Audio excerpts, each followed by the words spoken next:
pieredzes kādu risinājumu par definīcijām vai OPN prasībām, kaut kādiem ekonomiskiem skaitļiem, rekomendācijām, hidroizolācijām, dažādām detaļām. Nebūšu pārāk garš, jo 15-20 minūtes. Plakana jūtas dzīvojamā mēkā. Tas ir pārsvarā arī gadījumi, par ko mēs gribam runāt, par ko arī šodien runāja profesors no Tehniskās universitātes. Mums, protams, nav tik dziļu pētījumu, tik dziļu analīžu un tādu tik tehniski bagātīgu aprastu, bet mums ir sava veida tāda praktiskā pieredze un arī tādas zināšanas par to, kā būtu jārīkojās, jā, un kā tomēr mēs šajā te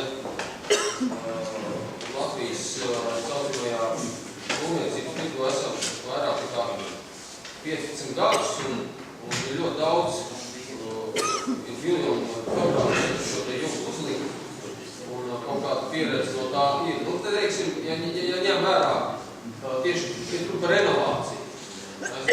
Jaunu būvniecības vairāk runās par renovāciju, tad taisnīgi bija profesoru kungam, tad pārsvarā šie jumti visi slapi. Tā ir viena no galvenām jautājumu lietām, kā viņus padarīt savsākus, kā padarīt šo konstrukciju tādu ilgspējīgāku, lai par to nebūtu tā jādomā un lai nebūtu jāuztraucās, kurā vietā tur atkal kaut kāds spēlējums vai kaut kāds tecējums, un kā tad būtu tie veiksmīgākie risinājumi.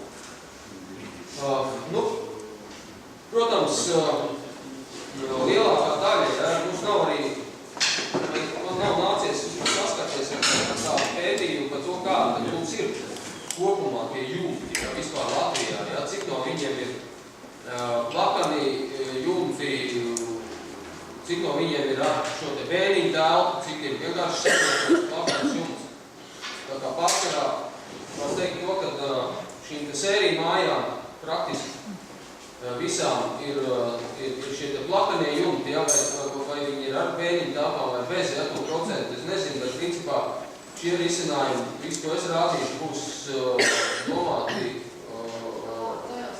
ar izolāciju, kas nāk virsū, kā arī profesora prezentācijā bija rādīts, ka to izolāciju liek virsū, nevis siltiņu bēniņus, bet liek virsū divos slāņos, un savukārt šiem te slāņiem pa virsū nāk hidroizolācijas jaunā membrāna. Pie mums viņu lieto arī vienā slānī, drošāk viņu lieto divos slāņos. Tāds būtu tas parastais tas rekonstrukcijas tā metoda un tā gaita. Tad vajag daudz viskaut kas man ir nav nolasījies. Vēl vien normatīvās vērtības. Šitien ir, šitien nav. Kaut kā tāds zvaigznītes man ir aizgājušas, respektīvi tā tabula. Interesanti, Bet respektīvi tā, pēc LBN. Runāums visiem jau tāpat ir izgrupas, var jau droši runāt. Teiksim, mums pēc LBN ir dzīvojamās mājās siltuma caurvērtības vērtība ir 0,2 no šīs versijas, būvnormatīva versijas, kas ir izveidot 2003. gadā. Šeit mēs varam redzēt, ka paņēma Somijas būvnormatīvus, jo principā mēs varam runāt par Vācijas pieredzi, bet mēs jau arī skatāmies, kā viņi, cik skrupulozi un precīzi un cik ar kādiem naudas apjomiem viņi šos te risinājumus veic. Mums tas kaut kur, mēs nevaram sasniegt šādu līmeni un tā pašā laikā arī, teiksim, klimatiskā viedokļa, viņiem tomēr arī nav tik liels šis mitrums gaisā, šis konstantais relatīvais gaisa mitrums. Tā kā mēs vairāk esam pie tās Somijas, Zviedrijas risinājumiem, mēs tomēr aicinātu arī ministriju varbūt paaicināt kāds Somijas speciālistus kādreiz no kaut kāda zinātniska pētiskā centra, lai tie parunā arī, kāda Somija ir izcinājumi. Tāpēc es tieši no Somijas paņēmu, jā, sienas jumts, kāda viņam ir būna normatīva šī te attīstība bijusi ar vērtībām, ar šīm siltuma caurlaidības vērtībām. Nu, var redzēt, ka tagad, teiksim, 11. gada tas viņa modelis ir uz 0,09. Ja viņam jau iepriekšējā gadā viņš bija apstiprināts, ņemot vērā to, ka mums ir šī līmenī, mēs esam šobrīd ar savu normatīvu, mēs esam 90. gadu kaut kur līmenī. Divreiz biezāk viņi liek būvēt šos dzīvojamo māju jumtus, ja piemēram, pēc izolācijas biezuma, ja mēs skatāmies, ka, lai to 0,2 sasniegt, mums vajadzētu uzlikt virsū uz esošā jumta vismaz 150 mm, tad, lai sasniegt šo vērtību, mums vajadzētu vismaz kaut kā 250 līdz 300, ja, tur atkarīgs arī no tā esošā. Nu, tad tas kopējā būvnormatīva stratēģija Somijā ir tas, ka viņi vairs nereglamentē šīs te vērtības, bet viņi dos kopēju enerģijas samazinājumu līmeni renovējamai ēkai, ja, respektīvi. Tur ir runa jau tikai par kilovatstundām uz kvadrātmetru. Nu, protams, ir kaut kāds, ja, cits te vērtības varētu pateikt arī grīdām, ja, logi, ja, ir arī reglamentēti kā ļoti labi logi, tas ir kaut kā trīskāršā pakete, ja, šīs te K1, ja, trīskāršā pakete. Nu, durvīm, protams, ir tās siltinātas durvis, ja, vienas siltinātas durvis, ja, ir gaisa caurlaidības līmenis, ja, siltuma apmaiņa, ja, tas ir uz ventilāciju. Ja, nu, tādas lietas, bet principā tā nākotne ir tāda, ka iet uz šo te pasīvo ēku līmeni publiskajā sektorā, ja, un savukārt dzīvojamām mājām, ja, būs šīs te enerģijas samazinājums pēc enerģijas pasas, ja, būs kaut kāds reglamentētais vidus līmenis. Un kādas arī tās konstrukcijas, tālāk es varētu pastāstīt par šiem te risinājumiem. Neliels līkumi, ja, par tām notecēm vēl runājot, ja, kad ir dažādi veidi notecis ir vidus daļā, kā bija rādīts profesora prezentācijā. Nu, pārsvarā gadījumu mums ir tās notecis gar malām, ja, parasti veida rems, ja, un tad attiecīgi ir kaut kāds slīkums, kas ir jau konstruktīvi izveidojies tā, lai tas ūdens arī tomēr notecētu. Protams, ir gadījumi, kur nav šīs līkuma vispār, ja, un tad vai viņš ir ļoti, ļoti maziņš, un līdz ar to, pa cik ir tie esošie jumti rekonstruēti daudz reizes, tad tos līkumu nevar nolasīt vairāk, un tad jāmeklē kaut kādu citu risinājumu, ja, un tos tālāk būs parādīšu. Nu, te var redzēt, teiksim, tas princips, ja, nu, uz renovāciju ir divi dažādi veidi, ja, teiksim, ja mums ir esošais kaut kāds panels, ja, tad ir kaut kāds nenosakām raksturs starpslāns, kas ir vecais keramzīta betons vai gāzbetons vai nu, līdzīgi veida. Tad ir hidroizolācija, nu, vecāka hidroizolācija vairākas reizes taisīt. Nu, tad tā rekomendācija tāda, ja pārsvarā gadījumi ir tāda, ja, kad nu, neaiztikt šo te slāni. Lai neskatos to, ka viņš ir diezgan mitrs, ja, ka viņš ir līs, ka tur ir daudz vietas ir bijuši, kas, teiksim, to vajadzētu tā kā žāvēt vai ko, bet principā pētījums tāds, ka tomēr labāk ir uzsekt uzreiz, nolīdzināt šo te aizlīmēt ciet esošo hidroizolācijas slāni, to membrānu, to veco ruberoīdu jaunu likt pa virs jaunu slāni ar jaunu hidroizolācijas klājumu. Nu, šādam te, teiksim, ar 150, kā es teicu, 150 mm biezumu ir 0,2 siltuma caurlaidības vērtība šādam te risinājumu. Bet, protams, ņemot vērā šo mitrumu, mums ir izstrādāts tāds risinājums, kas ir ar veicināšanas rielām, starpslājos, kur notiek šo te jumtu veicināšanu, jo ir virskārta pietiekami hermētiska, pilnīgi gaisa necaurlaidīga, ja, un kaut kur tam mitrumam ir labāk jāizvadās, ir īpaši, ja tas ir renovācijas gadījumā, Ja šādā te šis te būtu pats labākais risinājums ar veidināšanas rievām, starpslānī un virsslāni, ja, tad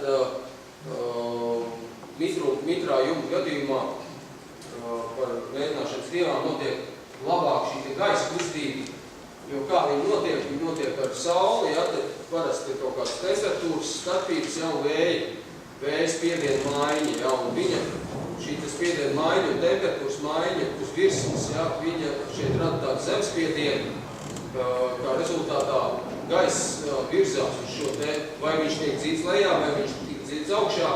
Ir dažādi laika apstākļi, ja, bet gaiss kustās, kā rezultātā kustās arī mitrums līdz šim te gaisam un par šiem te izvadiem tiek izvadīts ārā. Nu, tā ir konkrēti mūsu tā veidināšanas sistēma. Jā, ar 30 gādā izstrādāju, projektētāju, tādu lietotāju pazīst. Kā vienkārši es vēlreiz atgādinu, ka tas ir viens no tiem visizdevīgākiem risinājumiem lēzena jumta tieši renovācijā. Nu, kā viņus klāja, ja, pietiekami vienkārši tā metode, ja, vispār ir tā, ka lēzena jumta tā kopējā, nu, kā vai saka, segments vai daļa, vai kā viņi varētu nosaukt, ir tāda ražošanas apjoma daļa, ko būtu jāveic kaut kādiem noteikta profila, nu, ir tāds noteikts profils jumtinieku, un ir daudz uzņēmumu, kas var šo te veikt, un principā arī ļoti daudz knipus viņu pašu uz vietas, vajadzētu tā, ka viņus vietas realizē pēc savas darba prakses, ja, un principā par to it kā nevajadzētu tik ļoti stresot, un tā, tas būtu tādā normālā gadījumā. Nu, te, teiksim, uzreiz var pateikt, ka šeit ir kļūda, ja, jo šādi te likt plāksnes, kur sastopās 4 šūdas kopā, nav īsti pareizi. Nu, ir dažādi, ja, tās kombinācijas, tas ir gan uz jauno būvniecību, ja, gan betonu paneļu gadījumā, gan konkrētās metāla nesošās loksnes gadījumos, ja, tas ir vairāk gan uz tādiem komerciāli raksturu objektiem, ja, kur izolācijas slānis ir sadalīts 3 slāņos, ja, vai izolāciju iestrādājot pa vidu, tā, lai labi viņi varētu iestrādāt, jo vajag izolācijai šajos te jumta risinājumos ir arī tāda diezgan kritiska nozīme, jo kā jau teicu, augšējā puse ir pilnīgi hermētiska un no apakšējās puses notiek liela gaisa plūsma virzienā uz zemāku spiedienu telpu, ja, kas ir ārgaisa telpa, ja, un līdz ar to nāk ļoti daudz mitrumu līdzi. Un šis te mitrums ir jāiztur ar šo te iekšējās puses hermētisko slāni. Nu, betonu jumta gadījumā dažādi, ja, teiksim, arī koku jumts, ja, tā var veidot lēzena jumta, ja, ir sīks, kas paliek apakšā redzams, ja, ir OSB plāksni, ja, tad ir vajag izolācija, ja, un šie te jumta slāņi. Nu, dažādi arī, teiksim, pieslēgumi, ja, šis ir tāds zemspiediena izvads, ko mēs visi tā kā zinām, profesionāļi pazīst, ja, ir veidinām parapeti, neskatoties to, vai šeit ir tās veidināmās rievas vai nav, bet vienmēr ir ieteicams pieslēgumu uztaisīt šeit kaut kādās vietās veidinām, tā, lai šeit, teiksim, tā hidroizolācija apiet apkārt, ja, un šeit notiktu kaut kāda veidināšana.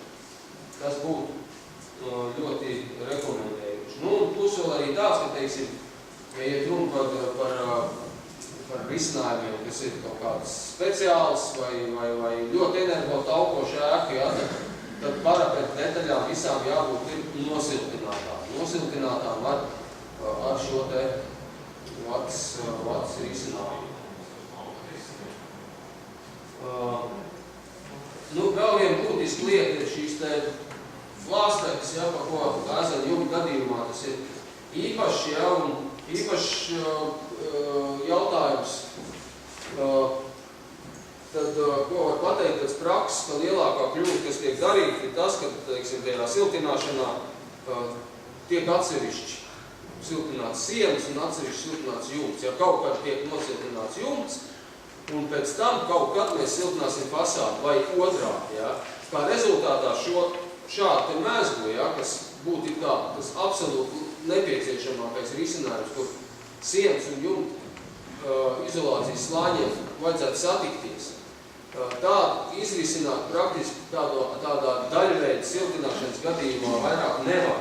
Un tas nozīmē, ka nav pilnvērtīgi šis process izdarīts, un atkal mums ir iespēja kaut kādās vietās, kur ir siltuma pārējais, siltuma termiskie tilti, kā mēs viņus pareizi tādu saucam, ja, un attiecīgi šāds lāsteks mēs esam redzējuši šajās ziemās. Ja.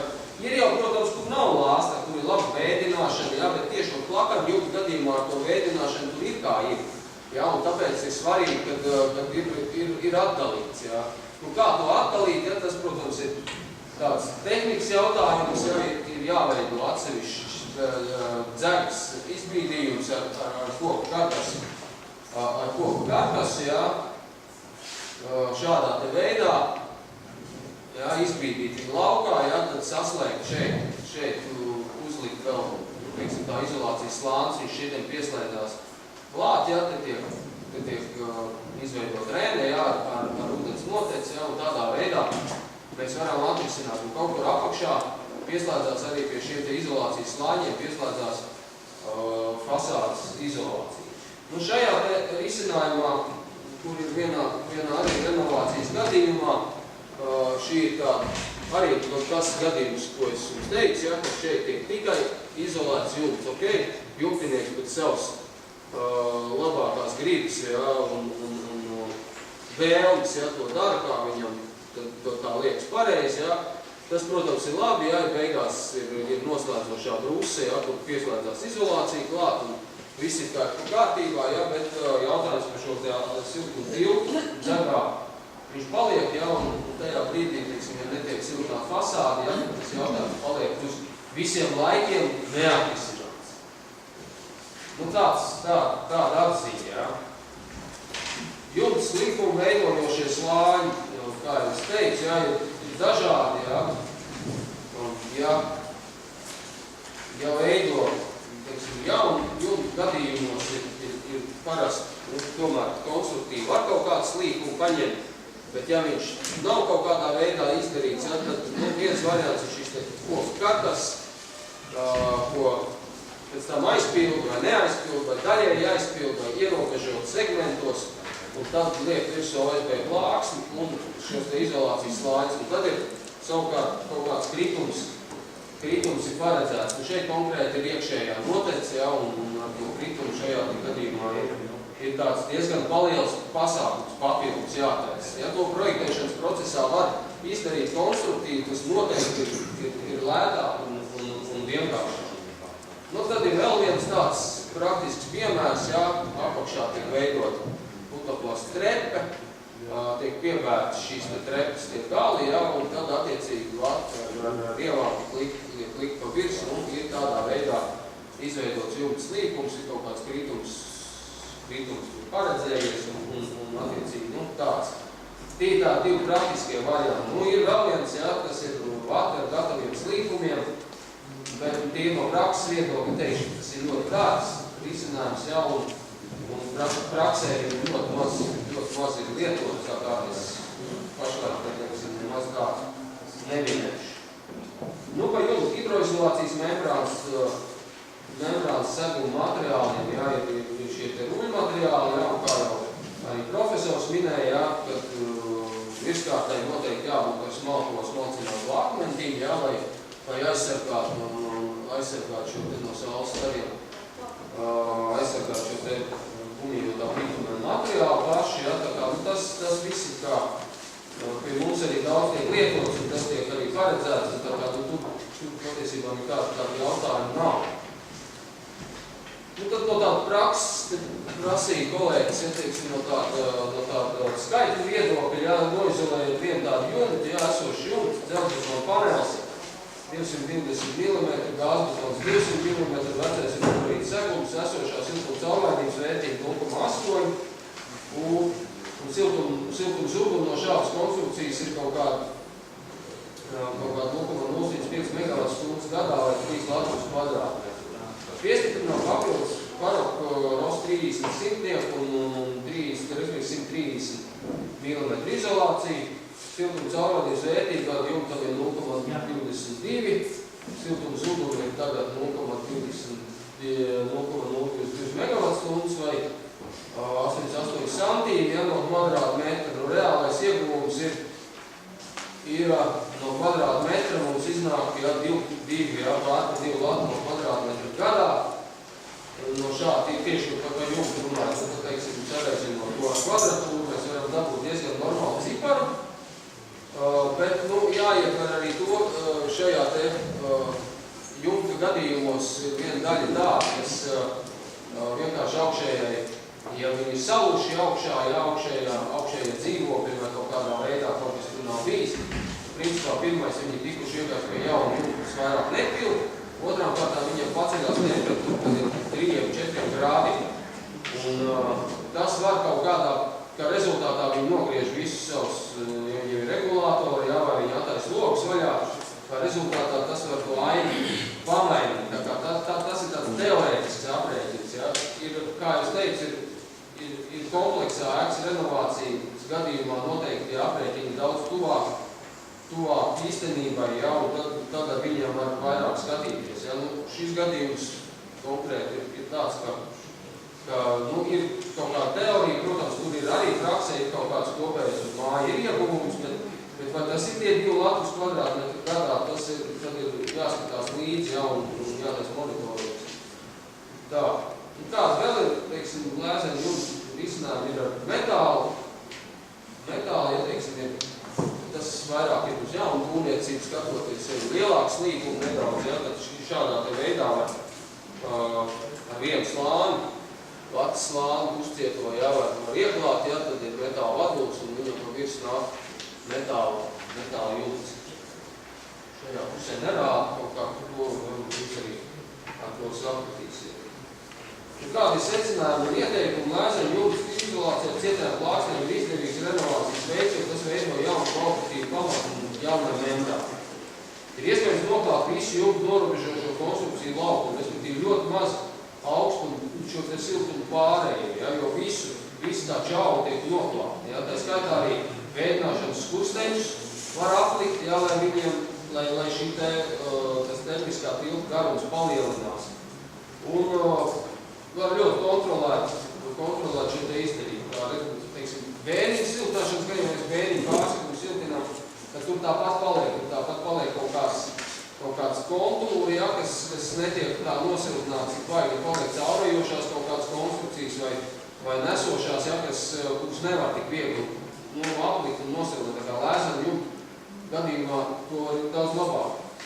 Ilgi kalpo nes slodzi. Vienkārši izcinājums, ka Latvijā ir ļoti liela praksa, energoefektīvs, jo prasīs no termisko filtrācijas, darbs var veikt arī ziemas apstākļos. Nu, tā ir secinājumi. Paldies par uzmanību, jo ir kādi jautājumi, labprāt atbildēšu. Jā, jo, principā, neko jaunu arī šeit, šī tā lieta, ja, kas, ja teiksim, runā par fasāžu izolāciju, ja, tad mums ir ļoti ilgs ceļš ejams, lai mēs dabūtu vajadzīgo pieredzi, kvalitāti, ja, teiksim, etapu, ja, sistēmu, lai mēs varētu uztaisīt. Ja, mums ir ļoti pāris gadus mēs tikai tajā laukā darbojamies. Bet lēzeni jumtu ir ļoti daudz vairāk, ja tā kā es ko tādu ekstremāli jaunu, kur nevar arī pastāstīt, un ir ļoti daudz arī jumtu profesionāļi, kas arī varbūt pat arī kaut kāds knips var vairāk pastāstīt, ja, un tas ir viņi, tā teikt, tas darba profesionālais, tas instruments, ko viņi arī atšķirās. Tā, tādi jautājumi. Jā.